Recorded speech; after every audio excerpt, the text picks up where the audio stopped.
অপার রূপ আর তারুণ্যে ঝলমল এক সুন্দরী তরুণী বনের ধারে ঘেঁষে চলে যাওয়া এক নির্জন কাঁচা পথ ধরে হেঁটে যাচ্ছিল। হঠাৎ করেই আকাশ কালো করে ধেয়ে এলো বিশাল ঝড়, সঙ্গে মুষলধারে বৃষ্টি। প্রকৃতির রুদ্র রূপ দেখে দিশেহারা মেয়েটি এদিক ওদিক তাকাতেই দেখল ওদরে টিমটিম করে আলো জ্বলছে এক কুটিরে। ঝড় বৃষ্টি থেকে বাঁচতে কোনো মতে সেই কুটিরের দরজায় গিয়ে ধাক্কা দিল সে। আশ্রয়ের আশায় ডাক দিল। ভিতর থেকে বেরিয়ে এলো এক যুবক। মেয়েটির অবস্থা দেখে সে বিনা দ্বিধায় তাকে ভিতরে আশ্রয় দিল। সময় গড়িয়ে রাত নামলো, কিন্তু ঝড়ের তাণ্ডব থামল না।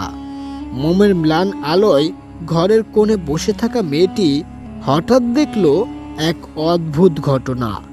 যুবকটি তার নিজের আঙুলগুলো জ্বলন্ত শিখার উপর ধরে রেখেছে। দৃশ্যটি দেখে আতঙ্কে মেয়েটির মুখ ফ্যাকাশে হয়ে গেল। সে প্রায় চিৎকার করে বলেই উঠল, এ কি করছেন আপনি?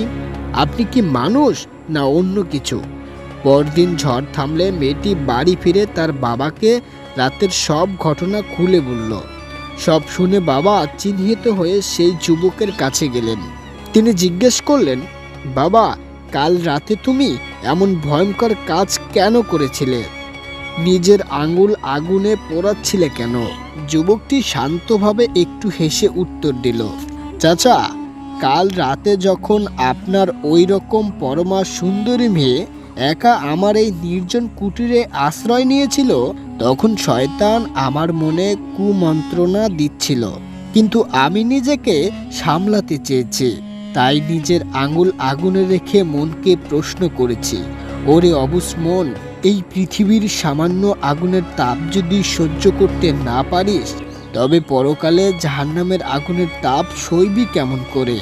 যুবকের এই গভীর আত্মসংযম আর ক্ষোধাভীরতার কথা শুনে বৃদ্ধ বাবার চোখে জল এসে গেল। তিনি পরম শ্রদ্ধায় বললেন, মাত্র এক রাতের পরীক্ষায় তুমি জয়ী হয়েছ।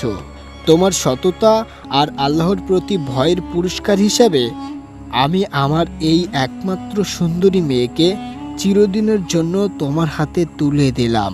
তোমার মতো এমন খাঁটি মানুষ পাওয়া ভাগ্যের ব্যাপার।